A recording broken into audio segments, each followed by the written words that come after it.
Hi friends, പുതിയൊരു വീഡിയോയിലേക്ക് എല്ലാവർക്കും സ്വാഗതം. എല്ലാവരും സുഖമായിട്ട് സേഫ് ആയിട്ട് ഇരിക്കാന്ന് വിശ്വസിക്കുന്നു. അപ്പൊ ഇന്ന് ഞാൻ വന്നിട്ടുള്ളത് വീട്ടമ്മമാർക്കൊക്കെ ഒത്തിരി യൂസ്ഫുൾ ആവുന്ന കിച്ചൺ ടിപ്സ് ഒക്കെ ഉൾപ്പെടുത്തിയിട്ടുള്ള വീഡിയോ ആയിട്ടാണ്. അപ്പൊ നമുക്ക് പെട്ടെന്ന് തന്നെ വീഡിയോയിലോട്ട് ഇറക്കാൻ വേണ്ടിയിട്ട് കിടക്കുന്നതിന് മുന്നായിട്ട് നമ്മുടെ ചാനലിൽ പുതുതായിട്ട് വന്ന കൂട്ടുകാർ ആരെങ്കിലും ഉണ്ടെങ്കിൽ ഈ ഒരു ചാനൽ നിങ്ങൾക്ക് ഇഷ്ടപ്പെടുകയാണെങ്കിൽ പ്ലീസ് ഒന്ന് സബ്സ്ക്രൈബ് ചെയ്ത് സപ്പോർട്ട് ചെയ്യണം കേട്ടോ. അപ്പൊ നമുക്ക് ആദ്യത്തെ ടിപ്പിലോട്ട് കിടക്കാം. അതിനായിട്ട് ഞാൻ എന്താ മൺചട്ടിയൊക്കെ എടുത്തിട്ടുണ്ട്. ഇതുപോലെ മൺചട്ടികളൊക്കെ പലരും പല രീതിയിലാണ് മയക്കിയെടുക്കാറുള്ളത്. എന്നാൽ ഈ ഒരു രീതിയിൽ നിങ്ങൾ ചട്ടി മയക്കിയെടുക്കുകയാണെങ്കിൽ പെട്ടെന്നൊന്നും ആ ഒരു ചട്ടി ഒന്നും പൊട്ടിപ്പോവില്ല, നന്നായിട്ട് തന്നെ ഈട് നിൽക്കുകയും ചെയ്യും. അപ്പൊ അതിനായിട്ട് നമുക്ക് ആദ്യം ഈ ഒരു ചട്ടി നന്നായിട്ടൊന്ന് കഴുകിയെടുക്കണം. സോപ്പ് ഇടാതെ വേണം കഴുകിയെടുക്കാനായിട്ട്.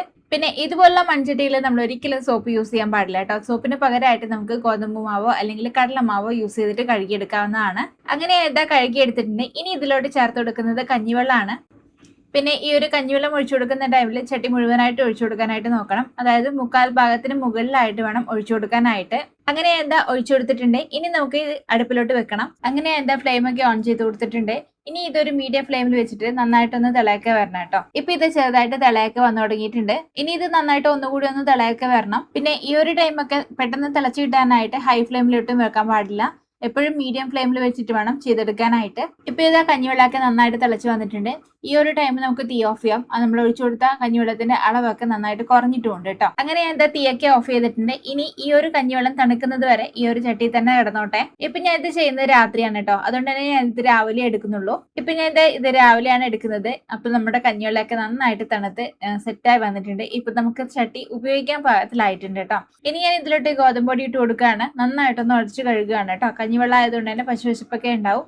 അപ്പോൾ അതൊക്കെ മാറാനായിട്ട് ഇതുപോലെ ഗോതമ്പൊടി ചേർത്ത് കഴുകുന്നത് നല്ലതാണ് കേട്ടോ. അങ്ങനെ എന്താ ചട്ടിയൊക്കെ കഴുകി എടുത്തിട്ടുണ്ട്. ഇതുപോലെ നമ്മൾ ചട്ടിയൊക്കെ മയക്കി എടുക്കുകയാണെങ്കിൽ ആ ഒരു ചട്ടിയുടെ മൺചൊവയൊന്നും ഒട്ടും ഉണ്ടാവുകയില്ല. നന്നായിട്ട് തന്നെ ചട്ടിയൊക്കെ ഈട് നിൽക്കുകയും ചെയ്യും. അപ്പൊ ഒന്ന് ട്രൈ ചെയ്ത് നോക്കാം കേട്ടോ. ഇനി നമുക്ക് അടുത്ത ടിപ്പിലോട്ട് എടുക്കാം. നമ്മൾ ഇതുപോലെ തേങ്ങയൊക്കെ ചിരകിയിട്ട് ഫ്രിഡ്ജിലൊക്കെ വെക്കാറുണ്ട്. അങ്ങനെ നമ്മൾ ഒത്തിരി തേങ്ങയൊക്കെ ചിരകിയിട്ട് ഫ്രിഡ്ജിലൊക്കെ വെക്കുന്ന ടൈമിൽ നന്നായിട്ട് കട്ട കിട്ടാറുണ്ടല്ലേ. പിന്നീട് നമ്മൾ ഉപയോഗിക്കാൻ നേരത്തെ ഒന്നുകിൽ ഓവനിലിട്ട് ചൂടാക്കേണ്ടി വരും, അല്ലെങ്കിൽ ആവിയിൽ വെച്ച് ചൂടാക്കേണ്ടി വരും, അല്ലെങ്കിൽ നമ്മൾ നേരത്തെ തന്നെ ഈ ഒരു ഫ്രിഡ്ജിൽ നിന്ന് തേങ്ങ ചിരകിയത് പുറത്തെടുത്ത് വെക്കേണ്ടി വരും. അപ്പോൾ ഈ ഒരു രീതിക്കൊക്കെയാണല്ലേ നമ്മൾ ഫ്രിഡ്ജിലുള്ള തേങ്ങ ഉപയോഗിക്കാറുള്ളത്. അപ്പോൾ ഇത്തരം പ്രശ്നങ്ങളൊന്നും ഇല്ലാതെ നമ്മൾ എങ്ങനെയാണോ തേങ്ങ ചിരക്കി വെച്ചിട്ടുള്ളത് അതേ രീതിയിൽ വേറിട്ട് കിട്ടാനായിട്ട് നമുക്ക് ചെയ്യാൻ പറ്റുന്ന നല്ലൊരു കിടിലൻ ടിപ്പാണ് കേട്ടോ ഇത്. ഈ ഒരു രീതിയിലോട്ട് നമ്മൾ തേങ്ങയൊക്കെ ചിരകിയിട്ട് ഫ്രിഡ്ജിലോട്ട് വെക്കുകയാണെങ്കിൽ ഒട്ടും തന്നെ കട്ട പിടിക്കില്ല. നമുക്ക് ഈസി ആയിട്ട് തോരനായാലും പിന്നെ അതുപോലെ തന്നെ പുട്ടിനൊക്കെ ആയാലും നമുക്ക് എടുക്കാവുന്നതാണ്. അപ്പൊ ഞാൻ ഇതാ ഒരു 5ഓളം തേങ്ങ ഇവിടെ ചിരകി വെച്ചിട്ടുണ്ട്. ഇതിപ്പം എനിക്ക് ഒരാഴ്ചത്തേക്കുള്ള തേങ്ങയാണ് കേട്ടോ. അപ്പൊ ഞാൻ ഇവിടെ ചെയ്യുന്ന രീതിയും പിന്നെ അതുപോലെ തന്നെ നമ്മൾ സാധാരണ എല്ലാവരും ചെയ്യുന്ന രീതിയും തമ്മിലുള്ള വ്യത്യാസം കാണിച്ചു തരാൻ വേണ്ടിയിട്ട് ഞാൻ എന്താ ഇതിൽ നിന്ന് കുറച്ച് തേങ്ങ ഇതുപോലുള്ള ബോക്സിലാക്കി വെക്കുകയാണ്. സാധാരണ നമ്മൾ ചിരക്കി ഉടനെ തന്നെ ഇതുപോലെ ബോക്സിലാക്കി വെക്കാറാണല്ലേ പതിവ്. അപ്പൊ ആ ഒരു രീതിയിൽ ഞാൻ എന്താ കുറച്ച് മാത്രം ഇതുപോലെ എടുത്തതിന് ശേഷം ഈ ഒരു ബോക്സിലാക്കി വെക്കുകയാണ്. അപ്പൊ ഞാൻ എന്താ ബോക്സിലാക്കി വെച്ചു കൊടുത്തിട്ടുണ്ട്. ഇനി ഇത് അടച്ചതിന് ശേഷം നേരെ നമുക്ക് ഫ്രീസറിലോട്ട് വെച്ചു കൊടുക്കാം. ഇനി ബാക്കിയുള്ള തേങ്ങ വെച്ചു കൊടുക്കാനായിട്ട് ഞാൻ എന്താ ഇതുപോലെ സ്റ്റീലിന്റെ പ്ലേറ്റ് ആണ് എടുത്തിട്ടുള്ളത്. സ്റ്റീലിന്റെ പ്ലേറ്റ് എടുക്കുന്നതാണ് കൂടുതലും നല്ലത്. ഇനി ഞാൻ ഇതിലോട്ട് തേങ്ങ ഇതുപോലെ വിതറി ഒന്ന് ഇട്ട് കൊടുക്കുകയാണ്. അധികം കനത്തിൽ ഇട്ട് കൊടുക്കാൻ പാടില്ല. ഇതുപോലെ ജസ്റ്റ് ഒന്ന് വിതറി ഇട്ട് കൊടുക്കാനേ പാടുള്ളൂ കേട്ടോ. അങ്ങനെ എന്താ തേങ്ങയാക്കി ഇട്ട് കൊടുത്തിട്ടുണ്ട്. ഇനി ഇത് നമുക്ക് നേരെ ഫ്രീസറിലോട്ട് വെച്ച് കൊടുക്കാം. ഒരു 3-4 മിനിറ്റ് മാത്രം ഫ്രീസറിൽ വെച്ചാൽ മതി കേട്ടോ. ഇപ്പൊ ഞാൻ എന്താ ഫ്രീസറിൽ വെച്ചിട്ട് ഒരു 3-4 മിനിറ്റ് ഒക്കെ കഴിഞ്ഞിട്ട് ഞാൻ എടുക്കുന്നതാണ് കേട്ടോ. അപ്പോൾ ഇതാ ചെറുതായിട്ടൊന്ന് തണുത്തൊക്കെ വന്നിട്ടുണ്ട്. ചെറിയൊരു തണുപ്പ് മാത്രമേ ഉണ്ടാവുള്ളൂ. ഇത് നമുക്ക് പെട്ടെന്ന് തന്നെ ഒരു ബോക്സിലാക്കി വെക്കാം.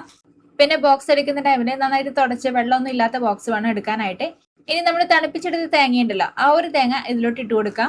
അങ്ങനെ എന്താ ഇട്ട് കൊടുത്തിട്ടുണ്ട്. പിന്നെ ഈ ഒരു പരിപാടി നമുക്ക് പെട്ടെന്നാക്കാനായിട്ട് ഞാൻ എന്താ 2 പ്ലേറ്റിലായിട്ട് ഫ്രീസറിൽ വെച്ച് കൊടുത്തിട്ടുണ്ടായിരുന്നു ഒരേ ടൈം തന്നെ. അപ്പൊ നിങ്ങളുടെ ഫ്രീസറിൽ 2 പ്ലേറ്റ് ഒക്കെ വെക്കാനായിട്ട് സ്ഥലം ഉണ്ടെന്നുണ്ടെങ്കിൽ ഈ ഒരു രീതിയിൽ ചെയ്തെടുത്താലും മതി. ഇനി ഈ ഒരു പ്ലേറ്റിലുള്ള തേങ്ങ കൂടി നമുക്ക് ബോക്സിലോട്ട് ഇട്ട് കൊടുക്കാം. പിന്നെ ഈ ഒരു തേങ്ങക്കൊക്കെ ചെറിയൊരു തണുപ്പ് മാത്രമേ കാണുള്ളൂ. അപ്പോൾ ആ ഒരു തണുപ്പ് പോകുന്ന വരെ നമ്മൾ പുറത്തേക്ക് വെക്കാൻ പാടില്ല. പെട്ടെന്ന് തന്നെ നമുക്ക് ഈ ഒരു കാര്യങ്ങളൊക്കെ ചെയ്തിട്ട് ഫ്രീസറിലോട്ട് എടുത്തു വെക്കണം കേട്ടോ. ഇതേ രീതിയിൽ തന്നെ നമുക്ക് ബാക്കിയുള്ള ചെറിയ തേങ്ങകളൊക്കെ ചെയ്തെടുക്കാം. പിന്നെ ഇതൊക്കെ ചെയ്തെടുക്കാനായിട്ട് നമുക്ക് ഒരു 1/4 മണിക്കൂർ അല്ലെങ്കിൽ 20 മിനിറ്റ് മാത്രമേ ചിലവാവുള്ളൂ. എന്നാൽ ഇത് നമുക്ക് ഒരാഴ്ചത്തേക്ക് യൂസ്ഫുൾ ആയിരിക്കും കേട്ടോ. ഇതിപ്പോ ഞാൻ ഇതാ ഒരു ദിവസം കഴിഞ്ഞതിന് ശേഷമാണ് ഈ ഒരു വീഡിയോ എടുക്കുന്നത് കേട്ടോ. വീഡിയോ എടുക്കാൻ സമയം കിട്ടിയില്ല, അതുകൊണ്ടാണ്. ചെറിയൊരു തിരക്കൊക്കെ അതിനിടയിൽ വന്നുപെട്ടു കേട്ടോ. അതുകൊണ്ടാണ് വീഡിയോ എടുക്കാൻ സമയം കിട്ടാഞ്ഞ്. അപ്പൊ ഞാൻ ഇത് 2 ബോക്സ് എടുത്തിട്ടുണ്ട്. ഇത് നമ്മൾ സാധാരണയായിട്ട് തേങ്ങയൊക്കെ ഫ്രീസറിൽ വെക്കുന്ന രീതിയിൽ വെച്ച ഒരു ബോക്സ് ആണ് കേട്ടോ. അപ്പൊ ഇത് നമുക്ക് ആദ്യം തുറന്നു നോക്കാം. ഇപ്പൊ കണ്ടില്ലേ, ഇത് നന്നായിട്ട് തന്നെ കട്ട കെട്ടിയിട്ടുണ്ട്. ഇത് നമ്മൾ കറിക്കോ പുട്ടിനോ അല്ലെങ്കിൽ തോരനൊക്കെ എടുക്കണമെങ്കിൽ പോലും കുറച്ചു നേരം വെളിയിലെടുത്ത് വെക്കണം, അല്ലെങ്കിൽ ഓവൻ വെച്ചിട്ട് ചൂടാക്കണം. എന്നാൽ മാത്രമേ നമുക്ക് ഉപയോഗിക്കാനായിട്ട് പറ്റുള്ളൂ. അപ്പൊ ഇനി നമുക്ക് അടുത്ത ബോക്സിന്റെ അവസ്ഥ എന്തായെന്ന് നോക്കാം. ഇപ്പൊ ഇതേ കണ്ടില്ലേ, നമ്മൾ തേങ്ങ ചിരകും എങ്ങനെയാണോ കിട്ടാറുള്ളത് അതേ രീതിയിൽ വേറിട്ട് വേറിട്ട് കിട്ടുന്നുണ്ട്. അപ്പോൾ ഇതിൽ നിന്ന് നമുക്ക് തേങ്ങയ്ക്ക് എടുക്കണമെങ്കിൽ സ്പൂൺ കൊണ്ട് കോരി എടുക്കാവുന്നേ ഉള്ളൂ, ചൂടാക്കേണ്ട ഒരു ആവശ്യമില്ല. വേറിട്ട് വേറിട്ട് കിട്ടുന്നുണ്ട്. അപ്പൊ നമുക്ക് ഈസി ആയിട്ട് കറിക്കായാലും തോരനായാലും പുട്ടിനായാലും ഒക്കെ നമുക്ക് എടുത്ത് ഉപയോഗിക്കാവുന്നതാണ്. അപ്പൊ ഇനി തേങ്ങയൊക്കെ ചിരകിയിട്ട് ഫ്രീസറിൽ വെക്കുന്ന ടൈമിൽ ഈ ഒരു രീതിയിൽ ഒന്ന് പരീക്ഷിച്ച് വെക്കാം കേട്ടോ, നല്ല യൂസ്ഫുൾ ആണ്. ഇനി ഇപ്പൊ ഫ്രീസറിൽ വെച്ച് തേങ്ങയുടെ ഐസൊക്കെ വിട്ടിട്ടാനായിട്ട് ഓവനിൽ വെച്ച് ചൂടാക്കിയിട്ട് കറണ്ട് ബില്ലൊന്നും കൂട്ടേണ്ട ആവശ്യമില്ല. ഈ ഒരു രീതിയിൽ ചെയ്തെടുത്താൽ മതി കേട്ടോ. അപ്പോൾ വീട്ടമ്മമാർക്കും ജോലിക്ക് പോകുന്നവർക്കൊക്കെ ഒരുപാട് യൂസ്ഫുൾ ആയ നല്ലൊരു കിടിലൻ ടിപ്പ് തന്നെയാണ് കേട്ടോ ഇത്. അപ്പോൾ ഒന്ന് ട്രൈ ചെയ്ത് നോക്കൂ. ഇനി നമുക്ക് അടുത്ത ടിപ്പിലോട്ട് കിടക്കാം. അതിനായിട്ട് ഞാൻ എന്താ നെല്ലിക്കയൊക്കെ എടുത്തിട്ടുണ്ട്. ഈ ഒരു നെല്ലിക്കയുടെ ഗുണങ്ങളെ കുറിച്ചൊക്കെ നമുക്ക് എല്ലാവർക്കും അറിയുന്നതാണ്. നമ്മുടെ മുടി കൊഴിച്ചിലും പിന്നെ അതുപോലെ തന്നെ രോഗപ്രതിരോധ ശേഷിക്കൊക്കെ ഈ ഒരു നെല്ലിക്ക ബെസ്റ്റ് ആണ് കേട്ടോ. ഈ ഒരു നെല്ലിക്ക തന്നെ കഴിക്കാനായിട്ട് എല്ലാവർക്കും മടിയായിരിക്കും. കുട്ടികൾക്കായാലും മുതിർന്നവർക്കായാലും ഒരുപോലെ മടിയുള്ളതായിരിക്കും. അപ്പൊ ഞാൻ ഈ കാണിക്കുന്ന രീതിയിൽ ഈ ഒരു നെല്ലിക്കയൊക്കെ ചെയ്യുകയാണെങ്കിൽ കുട്ടികളായാലും മുതിർന്നവരായാലും കഴിച്ചോളും. അപ്പൊ എങ്ങനെ തയ്യാറാക്കി എടുക്കുന്നത് നോക്കാം. അപ്പൊ ഞാൻ ഇത് നെല്ലിക്ക നന്നായിട്ട് കഴുകിയെടുത്ത് കൊണ്ടുവന്നതാണ്. ഇനി ഇത് നമുക്ക് ആവിയിൽ വെച്ചിട്ട് നന്നായിട്ടൊന്ന് വേവിച്ചെടുക്കണം. അപ്പൊ ഞാൻ എന്താ ഇഡ്ലിപ്പാത്രം അടുപ്പിലോട്ട് വെച്ചിട്ടുണ്ട്. അതിന്റെ മുകളിലായിട്ട് ഒരു തട്ട് വെച്ച് കൊടുത്തിട്ടുണ്ട് കേട്ടോ. ഇനി ഇതിന്റെ മുകളിലായിട്ട് നമുക്ക് നെല്ലിക്ക വെച്ച് കൊടുക്കാം. ഇതിപ്പോ ഞാൻ എടുത്തിട്ടുള്ളത് 1 കിലോളം നെല്ലിക്കയാണ് കേട്ടോ.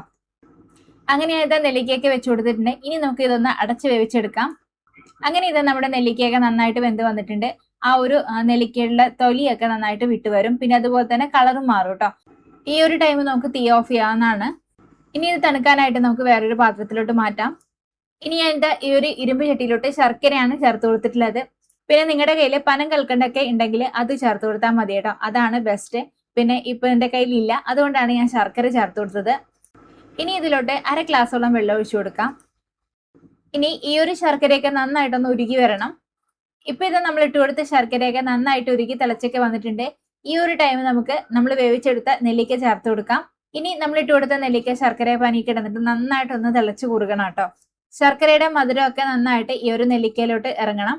പിന്നെ നെല്ലിക്ക ശർക്കര പാനിയിലോട്ട് ഇടുന്നതിന് മുന്നായിട്ട് നന്നായിട്ടൊന്ന് ഫോർക്ക് വെച്ചിട്ടൊന്ന് കുത്തി കൊടുക്കുകയാണെങ്കിൽ നന്നായിട്ട് തന്നെ ആ ഒരു മധുരമൊക്കെ ഈ ഒരു നെല്ലിക്കയിലോട്ട് പെട്ടെന്ന് തന്നെ ഇറങ്ങിക്കോളും.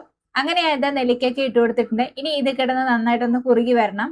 നെല്ലിക്കയുടെ ഈ ഒരു മഞ്ഞ കളറൊക്കെ മാറിയിട്ട് ശർക്കരയുടെ ആ ഒരു കളറിലോട്ട് മാറും കേട്ടോ. ആ ഒരു ടൈം നമുക്ക് തീ ഓഫ് ചെയ്യാം. ആ ഒരു ടൈം തന്നെ ഈ ഒരു വെള്ളമൊക്കെ നന്നായിട്ട് കുറുകയും ചെയ്യും. പിന്നെ ഈ ഒരു ടൈം നിങ്ങൾക്ക് ഇഷ്ടമാണെങ്കിൽ ഏലക്കപ്പൊടിയൊക്കെ ചേർത്ത് കൊടുക്കാം. ഞാനിപ്പോൾ അതിലോട്ടൊന്നും ചേർത്ത് കൊടുക്കുന്നില്ല കേട്ടോ. ഈ ഒരു നെല്ലിക്കയുടെ ടേസ്റ്റ് തന്നെ മതി. അങ്ങനെ ഇത് നമ്മുടെ തേൻനെല്ലിക്കയൊക്കെ റെഡി ആയിട്ടുണ്ട്. ഈ ഒരു ടൈം ഞാൻ തീ ഓഫ് ചെയ്യാണ്. നന്നായിട്ട് തന്നെ കുറുകി വന്നിട്ടുണ്ട് കേട്ടോ ശർക്കര പാനിയൊക്കെ. നിങ്ങൾക്ക് വേണമെങ്കിൽ ഒന്നുകൂടി ഒന്ന് കുറുക്കിയെടുക്കാം. ഇപ്പൊ ഞാൻ ഇതാ ഇവിടെ വെച്ചിട്ട് സ്റ്റോപ്പ് ചെയ്യാണ്. ഈ ഒരു ശർക്കര പാനി തന്നെ നെല്ലിക്ക കിടക്കുമ്പോൾ നല്ല ടേസ്റ്റ് ആണ് കേട്ടോ, 2-3 ദിവസമൊക്കെ കഴിഞ്ഞിട്ട് എടുക്കുമ്പോൾ. അപ്പൊ ഇനി ഇത് തണുത്തതിന് ശേഷം ഈ ഒരു വെള്ളത്തോടു കൂടി തന്നെ നമുക്ക് കുപ്പിലോട്ട് മാറ്റാം. പിന്നെ ഇത് തണുത്ത് കഴിയുമ്പോൾ തന്നെ നമുക്ക് യൂസ് ചെയ്യാവുന്നതാണ്. പിന്നെ കൂടുതലും ടേസ്റ്റ് ഒരു 3-4 ദിവസമൊക്കെ കഴിഞ്ഞിട്ട് എടുക്കുമ്പോഴാണ് കേട്ടോ. അപ്പൊ കൂടുതൽ നെല്ലിക്കയൊക്കെ കിട്ടുന്ന ടൈമിൽ ഈ ഒരു രീതിയിൽ നമ്മൾ ഉണ്ടാക്കി വെക്കുകയാണെങ്കിൽ കുട്ടികൾക്കായാലും മുതിർന്നവർക്കായാലും കഴിക്കാവുന്നതാണ്. പിന്നെ ഇതിൽ മധുരം ഉള്ളത് കൊണ്ട് തന്നെ കുട്ടികളൊക്കെ മിഠായിയൊക്കെ കഴിക്കുന്ന ആ ഒരു രീതിയിൽ തന്നെ അങ്ങ് കഴിച്ചോളൂ കേട്ടോ. അപ്പൊ മുടി കൊഴിച്ചിലുള്ളവരും പിന്നെ അതുപോലെ തന്നെ രോഗപ്രതിരോധ ശേഷിയൊക്കെ കുറഞ്ഞിരിക്കുന്നവരാണെങ്കിൽ ഈ ഒരു രീതിയിൽ നെല്ലിക്ക ഉണ്ടാക്കി കഴിക്കുന്നത് ബെസ്റ്റ് ആണ് കേട്ടോ. അപ്പൊ ഒന്ന് ട്രൈ ചെയ്ത് നോക്കൂ. അപ്പൊ ഇന്നത്തെ നമ്മുടെ വീഡിയോ ഇത്രയ്ക്കൊക്കെയുള്ളൂ. വീഡിയോ എല്ലാവർക്കും ഇഷ്ടപ്പെട്ടു എന്നായിരുന്നു. വീഡിയോ യൂസ്ഫുൾ ആണെന്ന് തോന്നിയിട്ടുണ്ടെങ്കിൽ നിങ്ങളുടെ ഫാമിലീസിനും ഫ്രണ്ട്സിനൊക്കെ ഒന്ന് ഷെയർ ചെയ്ത് കൊടുക്കണം. പിന്നെ അതുപോലെ തന്നെ ഈ ഒരു ചാനലിൽ ഞാനിടുന്ന വീഡിയോസ് ഒക്കെ നിങ്ങൾക്ക് ഇഷ്ടപ്പെടുകയാണെങ്കിൽ പ്ലീസ് ഒന്ന് സബ്സ്ക്രൈബ് ചെയ്ത് സപ്പോർട്ട് ചെയ്യണം കേട്ടോ. അപ്പൊ പുതിയൊരു വീഡിയോ ആയിട്ട് വീണ്ടും കാണാം. ബൈ.